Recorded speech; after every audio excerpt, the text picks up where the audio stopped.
Amen, amen, amen. All right, and those are great songs. Amen. Alam niyo mga kapatid, napakaganda po na patuloy nating ini-enjoy ang bahagi nating pananambahan. Alam niyo kanina medyo lumamig-lamig yung panahon natin kaya mukhang maraming tinamad gumising. Alright, but anyways, again, tayo po na nandito ay let's make sure na buhay tayong nasa loob ng simbahan. Amen! Amen! Kayo mga nasa balcony, are you ready for the service? Amen! Tayo po nandito sa Babanggang Extension. Are you ready? Amen! Amen. Alam niyo po, one of the things that we have to always put in mind every time we go in the house of God, we have to make it sure that we are not just physically present, but what's important is you are mentally aware of what you're doing in the house of God. Para alam natin na talagang nandito tayo for a purpose and we're not here traditionally. Amen. All right, open your Bibles please in the book of Mark. All right, in the book of Mark chapter 8, we're going to continue our Sunday school lesson about investment. And what's good about this is that we're going to make it sure na ito ay natin mga kapatid, ito ay may i-reconcile or may didikit natin sa nangyayari natin pangkasalukuyang summer balikatan. Medyo mahirap magsalita pag galing ka sa puro sigaw na isang linggo eh. Alright, so I believe that this will be great for us. Para patuloy natin makita mga kapatid that what we are doing in the church is not just for the sake na magkaroon ng event yung simbahan. It's always with a purpose. Amen. Alright, Mark chapter 8 verse number 36. Mark chapter 8 verse number 36, and also we'll read verse number 37. Are you there? Amen. All right, the Bible says, "For what shall it profit a man if he shall gain the whole world and lose his own soul? Or what shall a man give in exchange for his soul?" All right, tayo po ay manalangin. Dakilang Diyos sa mga pangyarihan sa lahat, maraming salamat po muli, O Diyos, sa oras mo na ito na ipinagkaloob niyo po sa amin. Maraming salamat at muli ay pinagkalooban niyo po kami ng pagkakataon na patuloy po kami, Panginoon, lumago sa inyo pong salita. O Diyos, inihiling ko po ang bawat isa po sa amin ay paunahan niyo po, Panginoon, ako na magtuturo ay Sunday school lesson. And please continue to help me, O God. I cannot do this without you. At ganoon din po, Panginoon, ang mga makikinig, Panginoon, sa bawat isa po sa amin na makikinig, Panginoon, at matututo sa salita po ninyo, patuloy po bigyan ng inyong pong wisdom, knowledge, and understanding. And help us not to try to understand your message to us by our own, O God, because we are limited. Hindi po namin ito kayang unawain by our own, O God. That's why we need you. And Holy Spirit, you need to give us the right attitude towards this Sunday school lesson. All the glory belongs to you. In Jesus' name, amen. All right, please be seated. So as I said, mga kapatid, alam niyo po, napakaganda po ng talata po na ito. Before I go with this, no, mga kapatid, tingnan po natin maigi, mga kapatid, yung sinabi ko po, or nawain natin maigi muli, yung sinabi ko po sa bawat isa po sa ating kanina, that we are blessed that we have a program in our church. Like for example, ngayon, ongoing po ang ating summer balikatan. And ayan, sa GC nga namin na ginawa for the balikatan, ay sama-sama mga kapatid, no? Sama-sama po sila ngayon doon, nagdadala ng bisita at they also having their service at doon po ginagawa sa court. And I believe that this will be that will be a great service na meron po sila doon. Now, the reason kung bakit ko po sinabi sa inyo yan, mga kapatid, it's because these programs na meron po tayo na nangyayari po ngayon sa ating pong simbahan, this summer balikatan, this program is always there with a purpose. At kung makikita natin, mga kapatid, we cannot deny the truth that every time we have this kind of programs, we deny the truth that we are always, as a church, we ought to involve ourselves both spiritually, mentally, and physically. And in any way or aspect of involvement that we can always be a blessing to the church. Amen.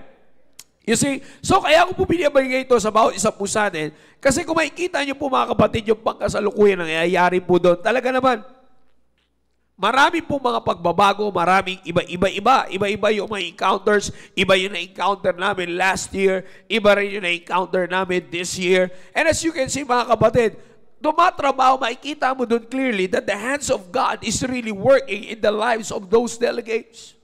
You see, it's always a great blessing na makikita po natin that the changes, nagkakaroon ng pagbabago. Yung kanilang mental, yung kanilang thinking, nagkakaroon ng paglago. Use it with that program na meron po tayo. And it's all by the grace of God na ginagamit mo yung programa mga kapatid at nagtutuloy-tuloy yung programa. But alam niyo mga kapatid, still, even though God is working with the program, how can we, the thing that we can do as a church is how can we be a blessing to that ministry? Are you following? Amen. You see, how can we a blessing to that ministry? Alam niyo po, napakaganda po na makita po natin that we also should always be encouraged and should always have the joy na tayo po ay maging bahagi on investing in the lives of those young people. It's because of the reason that we do not know kung anong plano ng Diyos sa buhay po nila. Alam niyo po, meron pong mga kabataan doon na talagang they really, on the third day, they're deciding to really quit the baligatan. Gusto na nilang umuwi. You see, gusto nilang umuwi, gusto nilang itigil. Ang talagang rason nila is hindi na nila kaya. You see that? Even though we can see that they are thriving, even though that we can see nakakayanin po nila. And by the grace of God, makikita po natin mga kapatid na yung mga nagsalita na yun ay nakayanan nila. May ilan na umuwi, may ilan from other churches, and coming from our church, actually isa lang, pero actually bago-baguhan pa lang naman talaga kasi. But again, still, ay makikita po natin mga kapatid na the ministry is meant with a purpose and the ministry is worth it na ating pag-involvean mga kapatid. Now, the reason why I'm giving you this is because it's a great blessing that we are in the church, brethren, that we are in the church, na nakikita po natin that there are avenues that we can involve ourselves with. You see, alam niyo po, makikita niyo po doon mga kapatid, tulong-tulong na nagsasama, may mga iba rin, may mga kapatiran tayo doon, yung mga taga-Ramos po natin, makikita natin, yung mga nasa kusina, they're really working for it, and not only that, tulong-tulong, lahat makikita po natin, have all involvements. But mga kapatid, makikita po natin that as we look on involvement, there are things that withhold us from involving in the ministry, not only in all aspects of involvement, mga kapatid, may mga bagay na nagwi-withhold sa atin, and that is our thinking of losing in this life. Going back to the passage, balikan po natin mga kapatid. Balikan po natin yung talata na binasa po natin, Mark chapter 8, verse number 36. Sabi ng Bible, "For what shall it profit a man if he shall gain the whole world and lose his own soul? Or what shall a man give in exchange for his soul?" Mga kapatid, dito makikita po natin, we might say that we're not trying to gain the whole world. Alam mo minsan, the justification is this akala, sir, ako naman I'm not trying to gain the whole world. Hindi naman talaga ako nagpapakayaman You see, but what I want you to see in this passage, mga kapatid, makikita po natin sa talata po na ito that this is talking about spiritual loss. You see, this is all about spiritual loss. Ano pong ibig sabihin mga kapatid? That in this life, people are now inclined o naka-incline na ngayon ang maraming mga Kristiyano on living a life na sila ay pumapayag na magkaroon ng loss spiritually and to gain physically. You see? Ganyan po ang nangyayari mga kapatid. Kaya ko po sinasabi yan sa bawat isa po sa atin para makita po natin yung tinuturo po, this is a very familiar passage. This is not anymore new to us. Makikita natin mga kapatid that if we are going to gain for this physical life, what is in exchange with that is the spiritual loss. Kung iaangat niyo po mga kapatid sa taas, verse number 35, maganda po yung sinabi dyan ng Panginoong Jesucristo. Sabi dyan, for whosoever will save his life shall what? Lose it. Alam niyo po ba mga kapatid that on this passage, ito yung dapat na ma-realize po natin at dapat nating masiyasat sa atin pong mga sarili. When it comes, brethren, when it comes on saving this life. You see, if we're going to be wise, if we're going to understand this clearly, mga kapatid, at tatanggapin natin yung katotohanan, we are more focused on saving this life. I'm talking about saving the physical life. I'm talking about saving the life in the flesh rather than saving the spiritual life. Now, don't get me wrong with this, brethren. I'm not saying na pabayaan natin ang physical life. No, that's not what the Bible says. Maliwanag yung sinasabi ng Biblia. For whosoever will save his life shall what? Lose it. You see, we are simply talking about paying attention on this physical life rather than the spiritual life. Madalas mo nating naririnig yan dito mga kapatid. Kaya nga sabi ko sa inyo mga kapatid, binigay ko sa inyo ang talata po na ito so that we can see what hinders us to invest in the ministry. The hindrances in investing in the ministry. By the way, again, kung ibabalik ko lang, i-refresh ko lang sa inyo mga kapatid, we're not just talking about financial investment here. We're also talking about investing the life, investing the time, investing your effort. Mga kapatid, tandaan po natin sinabi ng ating mahal na pastor, if you cannot give your life to God, you cannot give anything else to God. Now, I hope you're following. Amen. You see, kung hindi natin kayang ibigay yung sarili natin sa Diyos, it will be hard for us to give something to the Lord.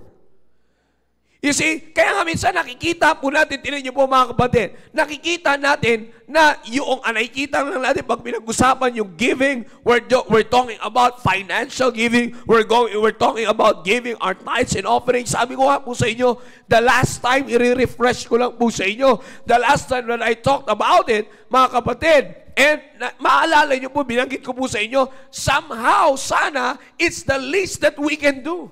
Nakakala nating mabigat na para sa atin, ang hindi natin alam, it's the least that we can do para man lang sana, sabi nga sa kolokyal na mananalita makatabla man lang sana. Magamat, it's just an expression, but kaya ko po sinasabi sa inyo, giving financially is just the least that we can do. You see, bakit? Because if we're going to take it seriously, the life itself ay mahirap na. You see, sabi ko nga, ibinigay kong illustration yan sa Baptist Church, then dinala ko po yan dito sa Sunday School. Kaya nga, ano nag-hinder sa atin na mag-invest sa gawain ng Panginoon? Ito pong sinabi ng verse 25. Verse 35. Ano pong sabi dyan? Whosoever shall save his life shall lose it. You see, paying attention on saving the physical life rather than saving the spiritual life. Kaya ano pong nangyayari mga kapatid? Makikita po natin. When we try, alam ko, if we're going to be honest, brethren, if we're going to be honest, makikita po natin sa ating mga sarili. Alam po natin yan, maaaring nangyayari po sa atin or maaaring hindi pa nangyayari sa atin. But we cannot deny the reality, brethren, that if we're focusing on saving the spiritual life, nagkakaroon tayo ng spiritual loss. I hope may nakakasunod sa pinag-uusapan natin. Amen. I hope you're following. Amen. Are you still alive? Amen. Alam niyo po mga kapatid, ito po ang pinakamaganda niyan. Huwag po natin isipin kagad na pagka tayo po ay tinamaan sa ating pong mga pinag-aaralan, tayo po ay agad iisipin natin na tayo nasasaktan, parang ang pinipersonal. Mga kapatid, it's not parang, that is true. Because the Word of God, again, let me remind you that the Word of God is always personal. It's always intended personal. You see, kaya nga mga kapatid, kaya ko po sinasabi ito sa bawat isa po sa atin. Tingnan niyo po, what hinders us We should not allow these hindrances na mag-invest tayo sa hindi natin nakikita na maganda pala nating nagagawa para sa mga future na pangyayari, not only for our family, but lalong-lalo na sa ating bansa. You see, bakit ulitin ko mga kapatid? Minsan nagiging imposible, pero ako na po nagsasabi sa inyo na hindi imposible mga kapatid. Bakit? Ano pong makikita? Ano pong ibig ko sabihin? Yung mga nandoon po sa program natin sa Summer Balikatan, sa ministry na meron po tayo ngayon, ongoing na Summer Balikatan, who knows, meron na namang uusbong doon na another officials of the armed forces. You see? Who knows sa maaaring may lumabas dyan na gagamitin para sa gobyerno po natin. As we have witnesses here na marami po tayo mga officers na nandito ngayon, retired and active, na malaki ang nagawa ng simbahan sa kanila para sila ay maging successful sa career and to be a blessing to the country. What's the point there, brethren? The point is what we're doing for the ministry, the investment that we're doing in the ministry, what we're doing on investing in the ministry will always benefit not only for ourselves, but for other people. It will take away our selfish desires. Alam niyo po, naalala ko mga kapatid, just to share you the testimony ng isang nag-quit doon, na taga dito sa atin. Pero, hindi ko nasasabihin galing sa West Bank area. Hindi. Magulo talaga siya, magulo. Magulo, akalain niyo po, 22 years old. 22 years old. Si 30 doon, nag-i-enjoy lang. You see, 22 years old mga kapatid. Nakapag-isip siya, gulong-gulo siya sa sarili niya. Alam niyo ba, sinasabi niya, gusto niya daw, mag-quit daw siya. Tinanong namin, bakit ka mag-quit? Sabi niya, wala, sabi niya, kaya ako, bakit ka mag-quit? Sabi ko sa kanya, hindi mo na kaya? Sabi niya kay pastor, kaya ko naman, pero gusto ko lang talaga umuwi. Sabi na, paulit-ulit yung conversation. And then, alam niyo po ba, nag-quit siya doon sa Summer Balikatan, pero ang pinaka-goal niya, Sir Willie, sa mga officers na dito, Sir Joe, ang pinaka-goal niya, maging sundalo. Sabi sa kanya ni pastor, bata, aabangan kita. Hindi kita pa pasukin. Wala kang gagawin sa bansa. You see? Bakit? It's because, yan sinasabi ko po sa inyo mga kapatid, ganun yung thinking na meron sila. And brethren, yan yung ministry wherein we can be a blessing by investing in that ministry. We are helping future leaders. We are helping future blessings to the country, not only for our own selves.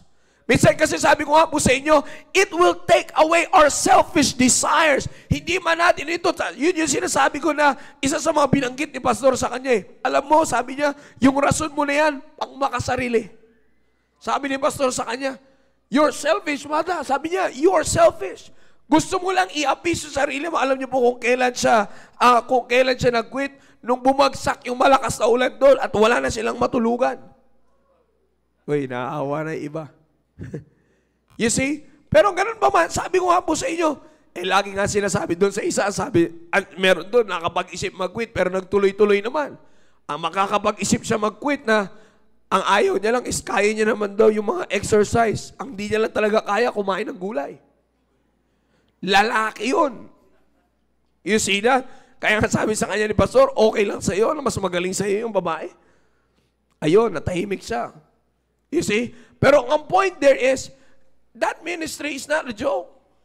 The ministry is always there to be a blessing. The ministry of the church is always a blessing to the country. Marami pong pwedeng gawin sa ating pong bansa. Maraming pwedeng maging malaking pagpapala, not only for ourselves, but for our family, but even for the country. You see, that's why we have to make it sure that we are always there. We are always making it sure that we are always encouraged, we're always challenged to invest in the ministry so that we can be a blessing not only for the family, but even for our country. Akalain nyo mga kapatid, yung investment na ginagawa natin sa ministry, hindi puro pang sa atin lang. Hindi puro pang personal na kabig. Kundi it's for everyone. It's for others' benefits. Magbe-benefit yung iba. Hindi lang po pansarili natin. Kaya nga sabi ko nga po sa inyo, these are the reasons that hinders us not to invest if we are focused on saving this physical life. Kaya pag-isipan po natin ng maigi. Tuloy po natin yung verse. Sa amin ng Bible, whosoever will save his life shall lose it. And this one, next, but whosoever shall what? Lose his life for my sake and gospels, the same shall what? Save it. The same shall save it. So we're going to lose our life, sabi ng Biblia, for God's sake, for Christ's sake, for His ministry, and my gospels, the same shall what? Save it. You see, so ang kaligtasan pa rin ng physical is always nasa kaligtasan ng spiritual. Ain't that a blessing, brother? Amen. Kaya nga dito makikita po natin na hindi pinagtutuunan ng pansin, hindi pinagtutuunan, but less ang focus to save the physical life is because God knows what we need in this physical life, but we are more focused on growing and saving our spiritual life. Kaya nga ano po yung kasunod sa binasa po natin na verse? Sa verse 37, na last verse na binasa natin. What shall a man give in exchange for his soul? Remember the story of that rich man? Na ano sinabi niya? Not rich man, Lazarus. Yung isa sinabi niya na I have already filled my barns. Punong-puno na siya. You see? Kompleto na siya. Nakuha niya na lahat. Sabi niya, ano kayang pwede ko lang gawin? Sabi niya, alam ko, ang gagawin natin, ang gagawin ko is, magbibuild ako ng another one at pupunuin ko na naman ulit. Pero ano sabi sa kanya ng Panginoon? Thou fool, thy soul shall be required of thee. You see? So wala nang mangyayari doon sa kanyang inipon. Wala nang mangyayari sa mga kanyang ipinundar for the physical life. Bakit? He didn't pay attention for his spiritual life.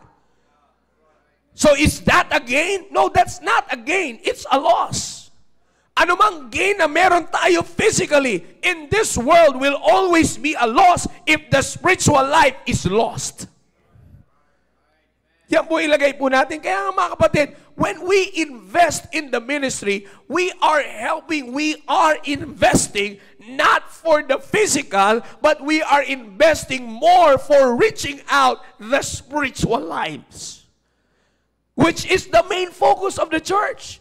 Kaya ako pa sinasabi sa bawat isa po sa atin, because the hindrances of investing in the ministry, mga kapatid, hindi natin nalalaman na kapag tayo ay inatake ni Satanas, tayo ay nilinlang ni Satanas on selfish reasons.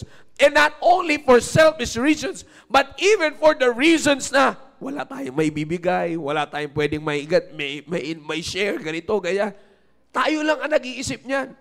Kasi kung babalikan na naman natin yung book of Matthew, chapter 6, verse number 32, maliwanag na sinasabi ng Biblia, for after all these things do the Gentiles seek, for your heavenly Father knoweth that ye have need of all these things. You see, alam ng Diyos Ama eh.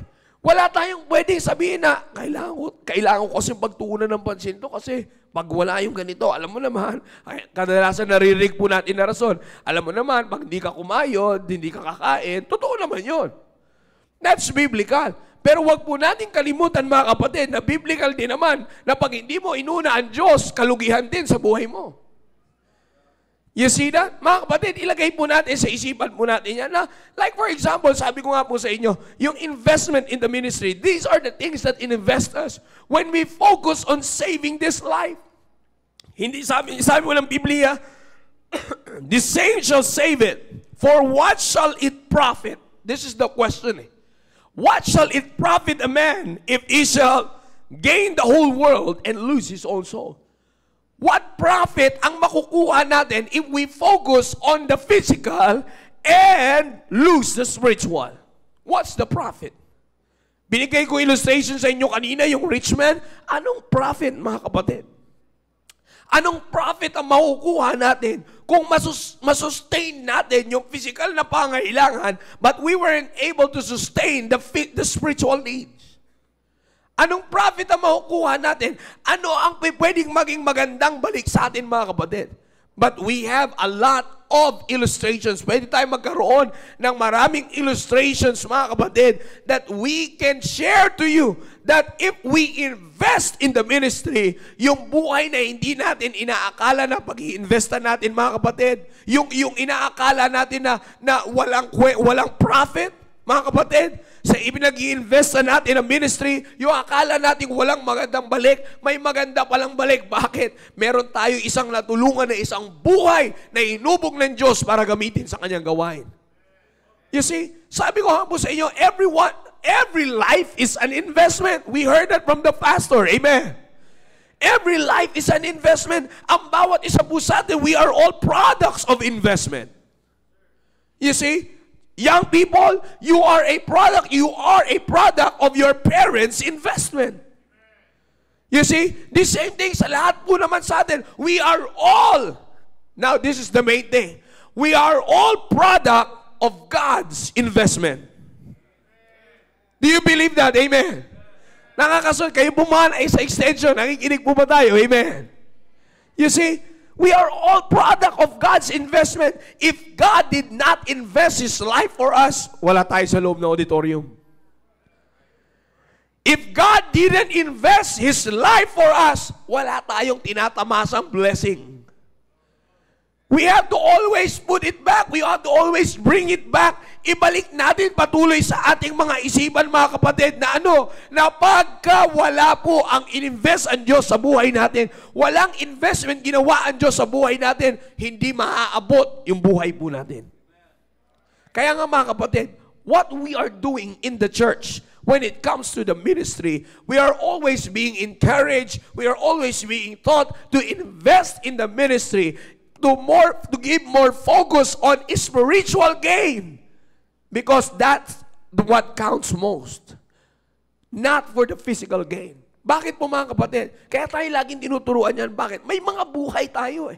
May mga buhay na nai-establish, may mga buhay na natutulungan, may mga buhay na lumalago, which in fact, every one of us up until this very time, we are all product of God's investment. We are all products of the Lord's works investment, the church investment. Yung ginagawa po natin na pag-i-invest sa atin, mga kapatid, tayo po lahat ay produkto pa rin po yan. Bakit? Yung ating pong paglago ay bunga ng investment sa gawain ng Panginoon. We cannot deny the truth, brethren. Hindi natin pwede tanggalin yan na yung paglago po natin spiritually is a life investment of someone who gave his life, invested his life in the ministry. You see that? Kaya nga makita natin, mga kapatid, we have to make it sure na pagdating sa gawain ng Panginoon, we are not hindered to invest our life. We are not hindered to invest what we can invest for the ministry, because marami, mga kapatid, again, inuulit ko, marami tayo, no? Marami tayong pwedeng maging makita na profit, spiritual profit, that are much better than physical gains. Tingnan niyo po, mga kapatid, bago po tayo magtapos, and I want you to hear as well, I want you also to hear as well na mga maririnig yung, just a testimony, mga kapatid, na maririnig yung, mga kapatid, that when we invest in the ministry, like for example, let's go to our program ngayon, yung Summer Balikatan. When we invest in the ministry, buhay po yung nagiging bunga ng ating investment, which is a more quality investment. Invest in life, investing in the life, is a more precious investment. Kung maalala niyo sa book of Matthew, kung malasak na binabasa po natin, you see, ano po yung makikita po natin? We are all encouraged to invest, lay up treasures in a much more better quality state. Lay up for yourselves what? Treasures in heaven and not in earth. Because things here cannot produce a much better quality than what's up in heaven. You see that? And what's the more quality investment na meron nating masusumpungan sa langit? Buhay. Buhay, mga kapatid. You see that? So the quality investment is in the life. That's why when we invest in the ministry, we are simply investing in a quality investment. Because what? Ano po ang nagiging bunga? Ang nagiging bunga is a quality gain. Bakit?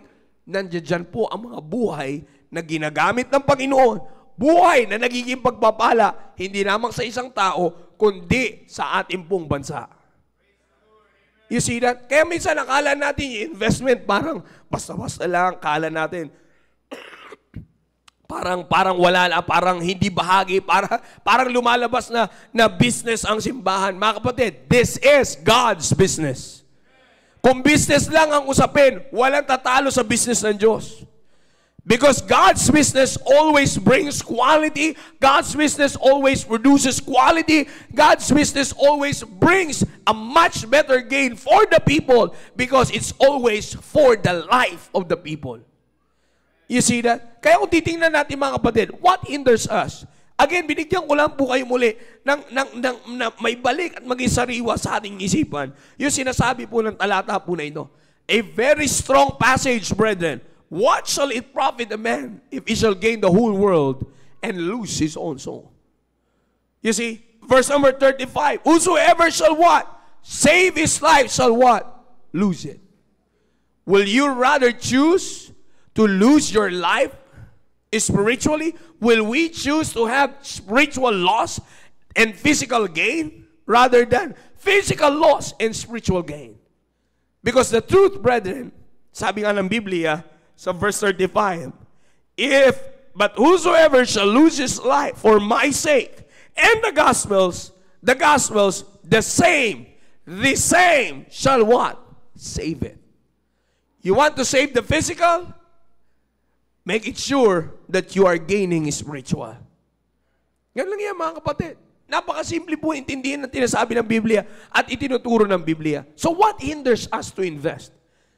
May kita niyo mga kapatid, we can see a lot of proofs mga kapatid ng both in the negative and the positive na makikita po natin na nagtuon ng pansin sa mga bagay. Tingnan niyo po, I'll give you proofs, mga kapatid. Just two testimonies this morning na makikita po natin. Madalas na po natin ginagawa ang summer balikatan. Matagal na po natin ginagawa ang summer balikatan. Pero as we continually invest in it, ito, let me just give you a picture of it. I'm not going to share you this para makawaan natin yung kalagayan. But again, mga kapatid, look into the reality of what we have in the program. We have 2 weeks summer balikatan. And, mga kapatid, ang ating pong summer balikatan fee is just what? 1,500. That was last year. Hindi na po binago ni Pastor. That's for 1 week. Pero ngayon, mga kapatid, 1,500 for 2 weeks and almost 30,000 ang ginagastos every meal kada araw. So, as you can see, mga kapatid, kung titingnan po natin ang maigi, of course, di lang naman pinapakain yung delegates, pati yung mga nandoon na nagtatrabaho. And wala pong bonggaan na kainan doon. Gulay po yun and everything na ganyan. Pero makikita nyo po mga kapatid, kung susuma totalin ninyo mga kapatid, pinag-uusapan nga namin yan, yung pabalik po kami dito. Pinag-uusapan namin yan ng mga kasamahan ko na staff, pabalik po dito. Alam nyo po, makikita nyo po mga kapatid, kung gaano katindi ang galaw ng Diyos. How the program is still surviving because yun yung sinasabi ko po sa inyo. We are after the spiritual gains of those cadets na nandoon.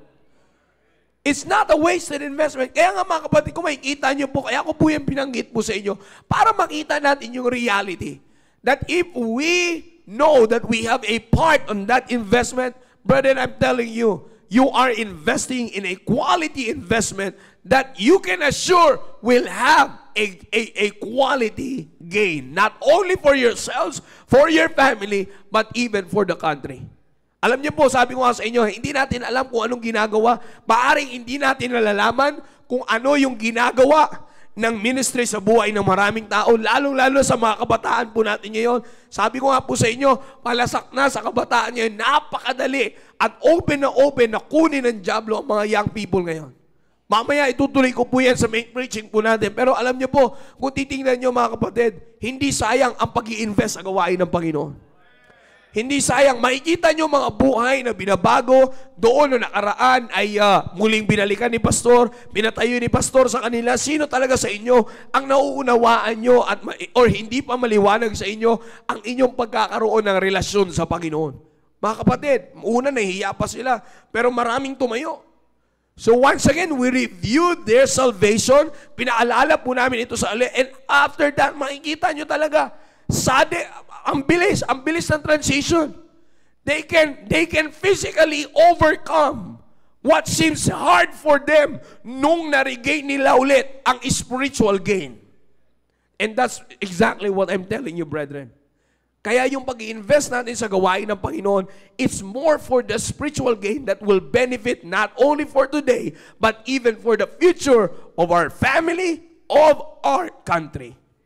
Kaya mga kapatid, alisin natin yung mga bagay, questions, doubt that hinders us not to invest in the ministry. Bigyan ko kayo mga kapatid ng dalawa makakapagbigay sa atin ng testimony po dito na alam ko mga kapatid na makakatulong po ito sa bawat isa. I'd like to call on Brother Jairus, please. Palakpakan po natin.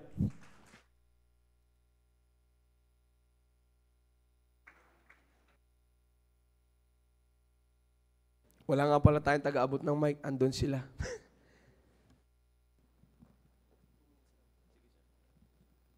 Hello po, good morning po sa ating lahat. Ako nga po pala ulit si Brother Jairus and gusto ko lang po parang emphasize yung sinabi ni Sir Joe when it comes to investing to the ministry. Ako po ay bunga po ng Balikatan. Juniors pa lang po, ako po ay nabiyaan ng Panginoon na mag-leader po. Binigyan ako ng biyaan ng Panginoon mag-leader po sa ating junior Balikatan. And also, nakapag-lead din po ako sa, dun po sa Young People, dun sa Tarlac po, nakapag-lead din po ako dun sa Young People. So yun yung blessing na pinaggaloob sa akin ng Panginoon. At to be honest, napakalaking tulong ng Balikatan sa akin when it comes personally. Napakalaking tulong sa akin. Bakit? Kasi yung Balikatan na yan, tinuruan kami dyan kung paano maging mature physically, mentally, and also spiritually. Yun nga po yung naitulong sa akin. Pag sinabi natin physically, sabi nga sa akin ng mga klase ko, bakit ginto daw ako tumayo? Parang grabe daw, parang kadete daw ba ako, pulis daw ba ako? Kahit sa labas daw, pag nagpapagupit po kami, sabi ng mga barbero, ala, pulis ka ba sir? Sabi niya, hindi po, kasi yung tayo ko daw, kasi grabe daw yung pagtayo ko, grabe yung tindig ko. Kumbaga yun yung natulong sa akin ng Balikatan and also mentally. And also mentally, sabi ng mga klase ko nga, mostly ng mga klase ko, they hate me. Bakit? Kasi the way na magsalita ko sa kanila and also yung decisions making, no? Kasi mostly ng mga kabataan yun, hindi nila madidinay yung fact na parang panag-isip sila parang ang immature na nila. Yung mga 17 years old ngayon, alam nyo bakit? Kasi kulang sila sa training. Mostly ng mga schools ngayon, mga kabataan ngayon, hindi na nila nire-recognize ang Diyos sa kanilang mga buhay. So to be honest, ang pinakakulang talaga ng mga kabataan ngayon is salita ng Diyos. Yun talaga ang pinakakulang ngayon ng mga kabataan. And also spiritually. Kaya nagpapasalamat ako sa Panginoon dahil itong simbahan na to ay nag-invest sa mga kabataan. Kaya napakalaking tulong ng Balikatan na to. And also gusto ko lang po i-emphasize sa inyo yung partnership ng parents and also ng church, no? Kaya nga laging sinasabi dito sa pulpito pag may mga ganitong occasion, Balikatan, dapat pag-uwi ng mga kabataan, hindi natitigil yung training sa bahay. Personally, nandiyan po yung magulang ko, si Mami and Daddy, nakikita niyo po yun sila lagi dito. Lagi pong may training sa bahay. Kumbaga yung mga kabataan ngayon nga, sabi nga nila, yung mga maliliit na bagay na lang, yung pagwawali sa bahay, pagising, pagkikilo sa bahay, paghugas, yan, yung mga hindi na nagagawa ng kabataan. And also yung pagdating sa sinaing, di ba yung mga kabataan ngayon, mostly ginagamit na lang rice cooker. Ngayon sa bahay, hindi kami gumagamit ngayon, mano-mano pa rin, tansyahan pa rin ng tubig, ganun ba? Yun yung mga training na na-receive ko sa Balikatan and also yung investment sa ministry. Nagpapasalamat ako sa magulang ko dahil meron akong magulang na faithful sa gawain. Despite na, sa tatay ko nga po, nakikita niyo po yan, laging, paminsan sinasabi na pastor ito na busy sa work. Pero nakikita ko po yung kasisigan ni Daddy pagdating sa gawain. Kasi pag off niya po yan, pupunta po yan sa area, mag-ikot po yan, pupunta yung mga members namin, i-check namin. Si Mami, mapansin niyo po yan, kahit ganyan na po yung age ni Mami. Pero lagi po namin pinag-pray na i-stay ng Panginoon niya kanyang strength pagdating sa gawain kasi ang dami niyang hinahandle ng music. Siyempre, tumatanda tayo, yung mga mga katawan natin humihina din. Pero nagpapasalamat ako sa Panginoon dahil sa kanilang ganyan sa edad pa rin nila, faithful pa rin sila sa gawain at nagpapatuloy sa gawain. Yun yung nagbibigay sa akin encouragement na magpatuloy sa gawain at nagpapasalamat ako dahil dun sa investment na pinakita nila, ginawa nila dito sa ministry, na impart nila sa akin yun. Now, ayun nga po, nagpapasalamat ako sa Panginoon dahil kumbaga, na-adapt ko yung investment nila when it comes to sa gawain, no? Hindi nila pinapakita sa akin yung investment about money o part na ng buhay natin yan. Kumbaga, dadaan tayo sa ganyan eh. Pero dapat mas top prior pa rin yung investment natin sa gawain. Dahil, bakit? Panginoon pa rin naman na nagbibigay sa atin ng blessing. Kaya nga sabi ko sa magulang ko, pag nagkaroon na ng blessing, gusto ko mag-apply ng work. Now, pag nag-apply ako ng work, gusto ko hindi matatamaan yung mga schedule natin pag Saturday, Sunday, yung area, and then also Sunday, yung service natin. Kaya nagpapasalamat ako sa Panginoon, sa investment ng magulang ko sa ministry. Yun yung nagbigay sa akin encouragement na magpatuloy sa gawain at mag-invest pa sa gawain ng Panginoon. Yun na po, to God be the glory. Amen, amen. Thank you. Next, last one, Sister Jam.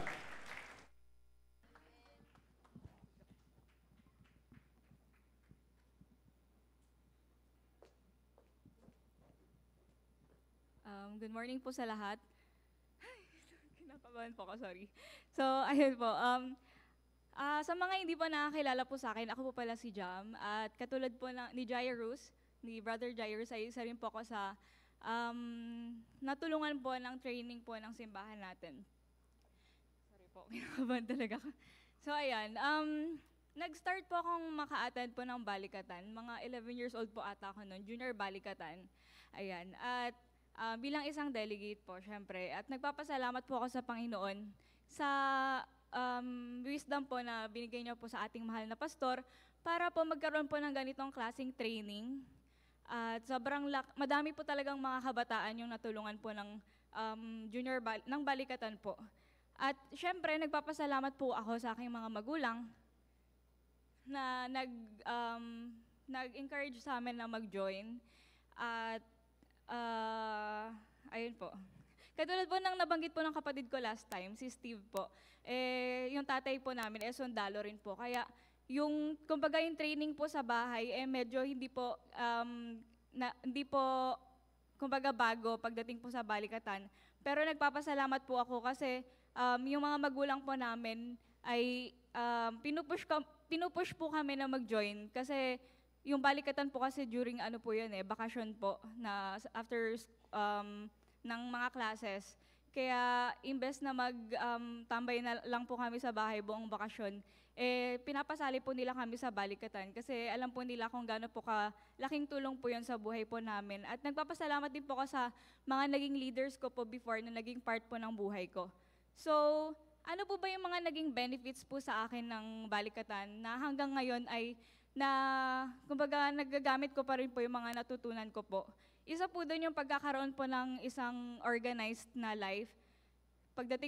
Syempre po, it takes discipline and character para po magkaroon ng organisadong buhay. Nagpapasalamat po ako kasi isa po yun sa mga tinuro po sa amin, sa balikatan. Naalala ko po, yung isa po sa mga naging teacher po namin doon, si Ma'am Edna po tinuruan niyo po kami paano po mag-schedule ng araw po namin. And may session po kami na binigyan niyo po kami ng assignment na kailangan namin magpasa ng schedule po namin pag umuwi na kami ng bahay. Kumbaga yung yung schedule namin dito sa balikatan, itutuloy pa rin namin sa bahay. And isa po yun sa mga hanggang ngayon ay a-apply ko po, yung pagkakaroon po ng dapat sa buong linggo, alam mo na yung mga dapat mong gawin para hindi ka na kumbaga, hindi ba magulo yung buong schedule mo for this week?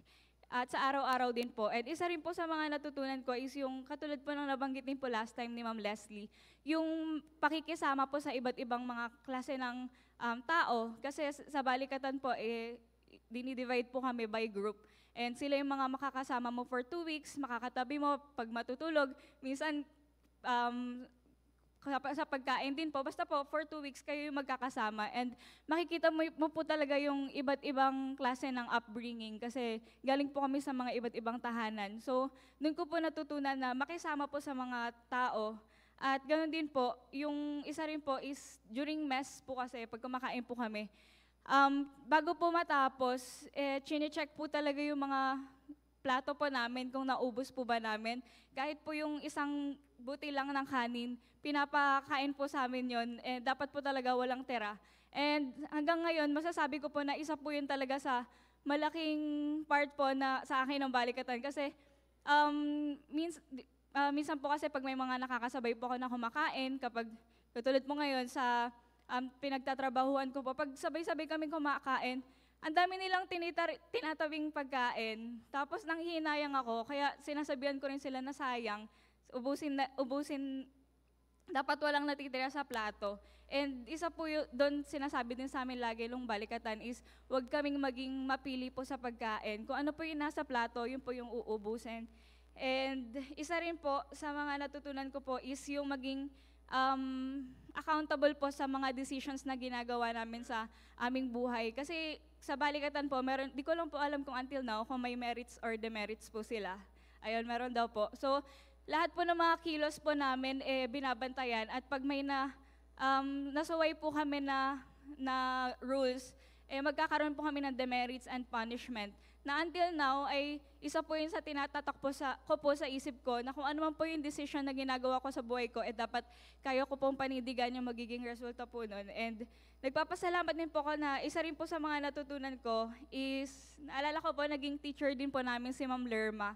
Nung bakanting lote pa po yung katabi ng Joshua Agoncillo, doon po kami naglalaba. Tapos si Ma'am Lerma po yung nagtuturo po sa amin kung paano po magkusot ng mga damit namin, ganyan. At isa rin po is yung, naalala ko po doon, tinuruan din po kami magluto paano magluto ng omelette. Ayun. So isa po yun sa mga training po talaga na hanggang ngayon naaalala ko pa po at masaya pong alalahanin. And isa rin po sa natutunan ko po is kasi yung themes, yung lagi pong kinakanta po kapag graduation ng balikatan is do right, na until now ay tumatak din po sa aking isipan na palagi pong piliin gumawa ng tama kahit po yung mga nasa paligid mo hindi gumagawa ng tama. Of course, di naman po ako perpekto.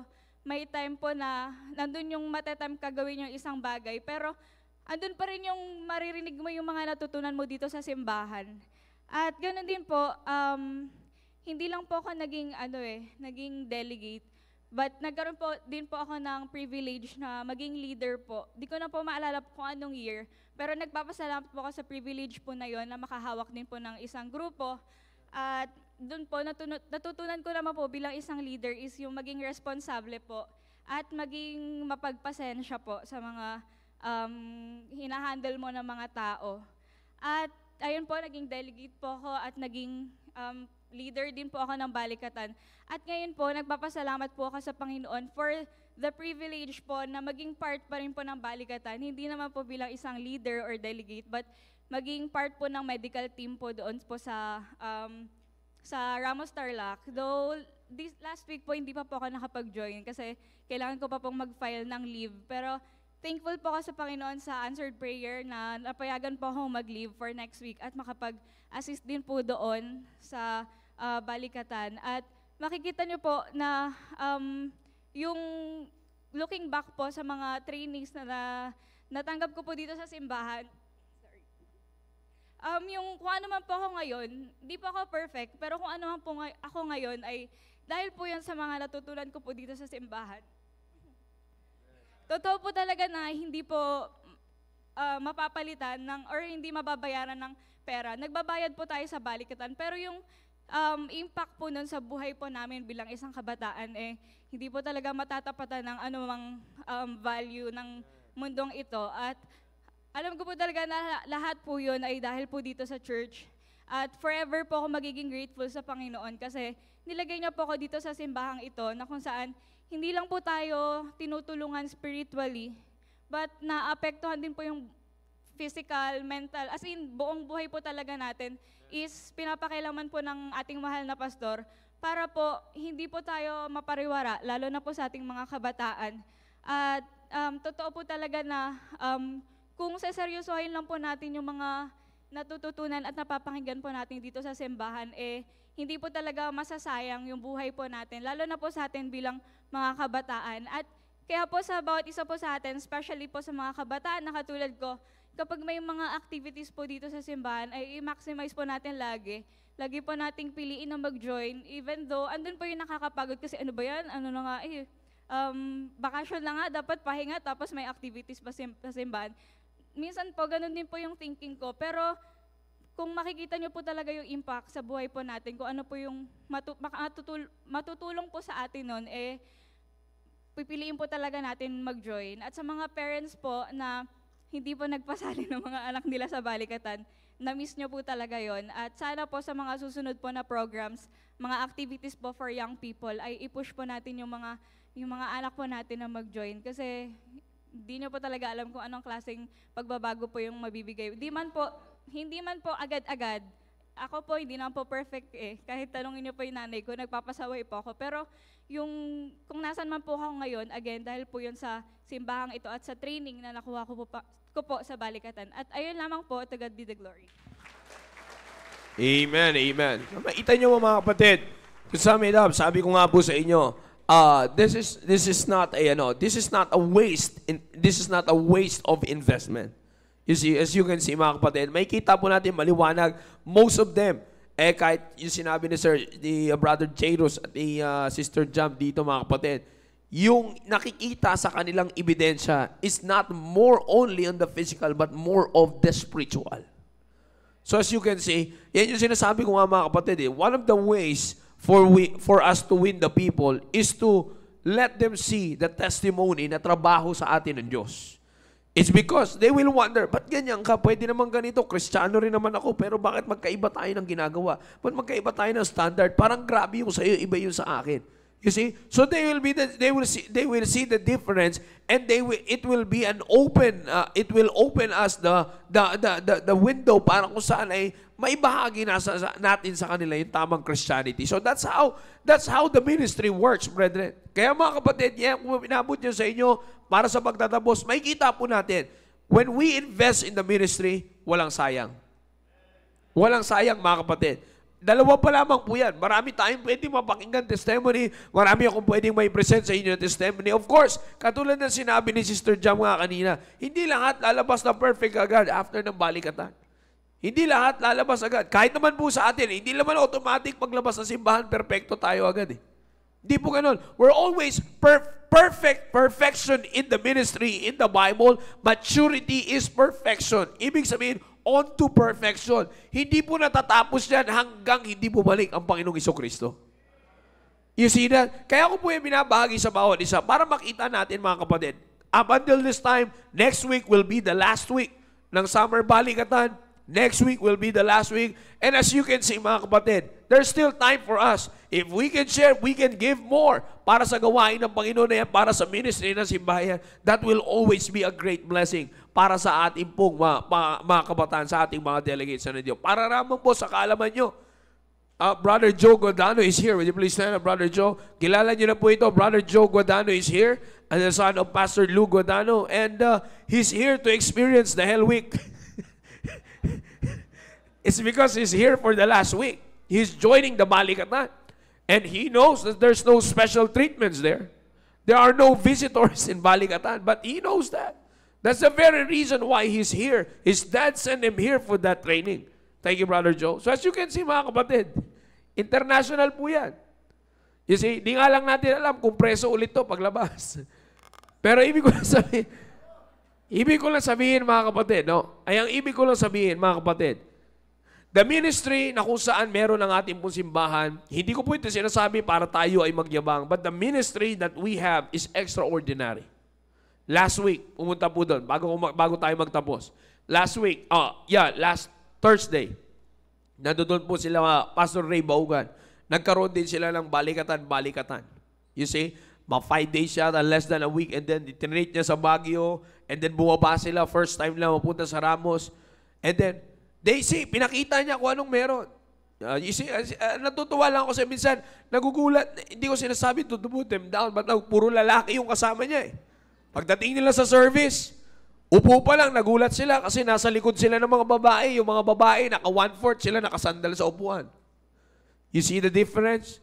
Hindi lamang po yun, mga kapatid. And not only that, pina-observe talaga, dinala sila doon para ma-observe nila. Nakita ko, pina-observe ni Pastor Ray sa kanila, yung pagsa-sidestep sa mga authority, yung pagdating sa pagkain, sa square meal, everything. Kaya nga biniro sila ni Pastor. Since ginamit nyo yung balikatan, hindi kayo aalis dito sa camp na hindi parehas ang gupit nyo sa mga lalaki. Puro kalbo yun nando doon. Malaga naman pa. Hindi na sila nakasagot di ba? Hindi sila nakasagot na tami sila. Pero sinasabi ko, sabi ko mga kapatid, we are not doing this for the sake of an activity. This is not just an activity. This is not just a summer activity. You're not investing in a summer activity, but you're investing in God's ministry. God's ministry that will be a blessing to the family and to our country. I hope mga kapatid, maliwanag po yung pinag-usapan natin. Amen! Let's all stand up, please. Manalangin po tayo. Dakilang Diyos sa mga pangyarihan sa lahat. Maraming salamat po, Panginoon, sa oras na ipinagkaloob niyo po sa amin. Maraming salamat at patuloy niyo pinakikita po sa amin, Panginoon, kung anong meron ang inyong gawain, Panginoon, para sa aming pamilya, para sa individual, para sa bawat pamilya, at para, Panginoon, sa aming pong bansa. Nawa, O Diyos, patuloy na pagkalooban niyo po ang bawat isa po sa amin ng tamang attitude to grow more on when it comes on investing in the ministry.